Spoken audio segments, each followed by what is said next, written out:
محترم ناظرین السلام علیکم۔ بسم اللہ الرحمن الرحیم۔ شروع اللہ کے نام سے جو بڑا مہربان نہایت کرم کرنے والا ہے۔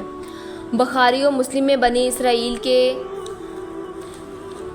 قاتل کا واقعہ نقل کیا گیا ہے۔ حضور اکرم صلی اللہ علیہ وآلہ وسلم نے اللہ تعالیٰ کے یہاں توبہ کی قبولیت سے متعلق صحابہ کرام رضوان اللہ علیہم اجمعین کے سامنے بنی اسرائیل کے قاتل کا نہایت خوبصورت اور ایمان افروز واقعہ بیان فرمایا کہ بنی اسرائیل میں ایک شخص چوری، ڈکیتی اور قتل میں بہت مشہور تھا اور نہایت معمولی بات پر ہر کسی کو قتل کر دیتا تھا۔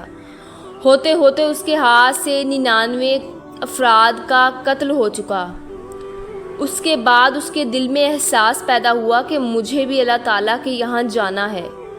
چنانچہ یہ فکر بڑھتا رہا اور لوگوں سے معلومات کرتے ہوئے سرگردہ پھرنے لگا کہ کیا میری توبہ قبول ہو سکتی ہے یا نہیں۔ کسی عالم شخص سے ملاقات کی فکر ہوئی کہ معلوم کیا جائے کہ ایسے شخص کی توبہ قبول ہو سکتی ہے یا نہیں۔ لوگوں نے ایک عابد شخص کے پاس جانے کا مشورہ دیا۔ اس شخص نے اس کے پاس جا کر مسئلہ معلوم کیا کہ میری توبہ قبول ہو سکتی ہے اور کیا میری مغفرت ہو سکتی ہے جبکہ میں نے 99 انسانوں کی جان لی ہے۔ تو اس عابد کو مسئلہ معلوم نہیں تھا، تو اس نے اپنی عقل سے قیاس آرائی کی، جو آدمی 99 انسانوں کی جان مار سکتا ہے اس کی مغفرت کہاں سے ہوگی؟ چنانچہ اس نے کہہ دیا کہ تیری توبہ قبول نہیں ہوگی۔ گویا اس شخص نے غصے اور جلال میں آ کر اس کو بھی قتل کر کے 100 پورے کر دیے کہ جب میری توبہ قبول نہیں ہوتی ہے تو لاؤ تجھے بھی ختم کر کے 100 پورے کر دیتا ہوں۔ چنانچہ اس نے 100 پورے کر دیے، مگر اس کے دل میں تنادل باقی رہا کہ میری مغفرت کی کوئی شکل ضرور ہوگی۔ اس لیے اس نے لوگوں سے بھی پھر معلومات کا سلسلہ جاری کر دیا کہ روح زمین میں سب سے بڑا عالم کون ہے، اس سے جا کر کے معلوم کروں گا، وہی صحیح مسئلہ بتا سکتا ہے۔ آخر لوگوں نے اس کو بتلایا کہ فلاں جگہ ایک عالم رہتا ہے، اسے جا کے معلوم کرو۔ چنانچہ اس نے اس عالم صاحب کے پاس جا کر اپنی زندگی کی کاراگری سنائی اور 100 آدمیوں کو کس طرح سے قتل کیا سارا کارنامہ سنا کر معلوم کیا۔ اب بتلائیے کہ میری توبہ قبول ہو سکتی ہے یا نہیں؟ کہ اللہ تعالیٰ کی یہاں مجھ جیسے گناہ گار کے لیے بھی مغفرت کا کوئی خانہ ہے؟ تو اس عالم صاحب کو چونکہ علم تھا تو اس نے بتلایا کہ تیرے گناہ معافی کرنے میں اللہ کے یہاں تیرے گناہ معاف کرنے میں اللہ کے یہاں کیا رکاوٹ ہے؟ اللہ کی رحمت کا سمندر تجھ جیسے گناہ گاروں کے گناہوں سے بڑا ہے اور بہت وسیع ہے۔ چنانچہ اس عالم صاحب نے مشورہ دیا کہ تم فلاں جگہ سفر کر کے جاؤ، وہاں کچھ اللہ تعالیٰ کے بندے رہتے ہیں، ان کا مشورہ صرف اللہ تعالیٰ کی عبادت ہے، ان کے ساتھ مل کر اللہ تعالیٰ کی عبادت کرو اور نادم ہو کر اپنے گناہوں کی معافی مانگو، انشاءاللہ تمہاری مغفرت ہو جائے گی۔ جب اس شخص نے آدھا راستہ طے کر دیا تو ملک الموت آ گئی اور اس کی موت ہو گئی۔ اب اس کی روح لے جانے کا مسئلہ کھڑا ہوا۔ آسمانوں سے رحمت کے فرشتے بھی آئے اور عذاب کے فرشتے بھی۔ رحمت کے فرشتے کہنے لگے کہ اس کی روح لے جانے کا حق ہم کو ہے، اس لیے یہ سچے دل سے تائب ہو کر عبادت کے لیے جا رہا ہے، اور عذاب کے فرشتے کہنے لگے کہ اس کی روح لے جانے کا حق ہم کو ہے، اس لیے کہ اس شخص نے کبھی کوئی نیک کام نہیں کیا ہے،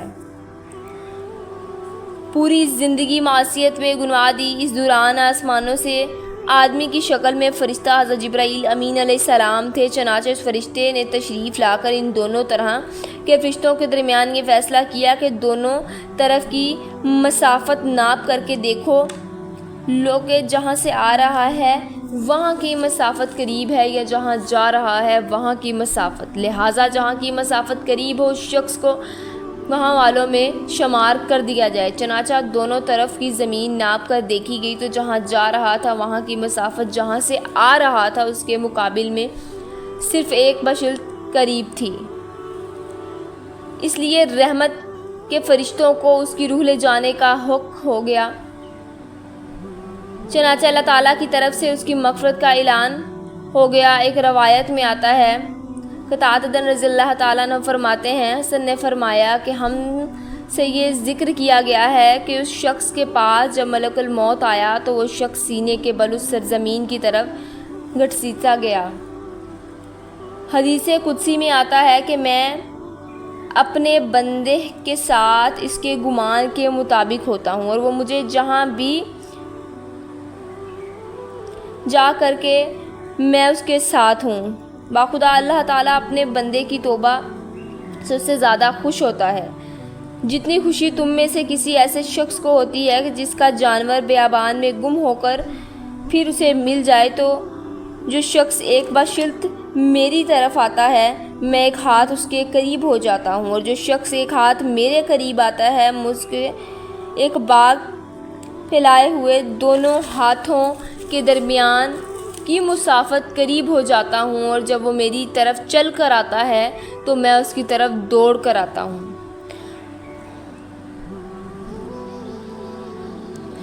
معلوم ہوا کر کے انسان جب بھی سچے دل کے ساتھ توبہ کرے گا تو اللہ ضرور قبول فرمائیں گے۔ انشاءاللہ یہ واقعہ خصوصاً ان حضرات کے لیے حوصلہ افزائی اور معاونت کا سبب ہے جو کہ بڑے بڑے گناہ کر کے ایسی مایوسی کی زندگی گزار رہے ہیں، کیونکہ شیطان انہیں مایوس کرتا ہے۔ بہرحال گناہ گاروں کو شیطان کی باتوں میں آ کر مایوس نہیں ہونا چاہیے، بلکہ اللہ تعالیٰ کی رحمت سے اچھی امید رکھ کر سچی توبہ کے ذریعے اپنے آپ کو پاک صاف کر لینا چاہیے۔ اللہ تعالیٰ ہم سب کو عمل کرنے کی توفیق عطا فرمائے، آمین یا رب العالمین۔ امید کرتے ہیں آپ کو ہماری آج کی ویڈیو اچھی لگی ہوگی۔ ایسی مزید ویڈیوز دیکھنے کے لیے ہمارے چینل کو سبسکرائب کر لیں۔ ملتے ہیں نیکسٹ ویڈیو کے ساتھ۔ اللہ حافظ۔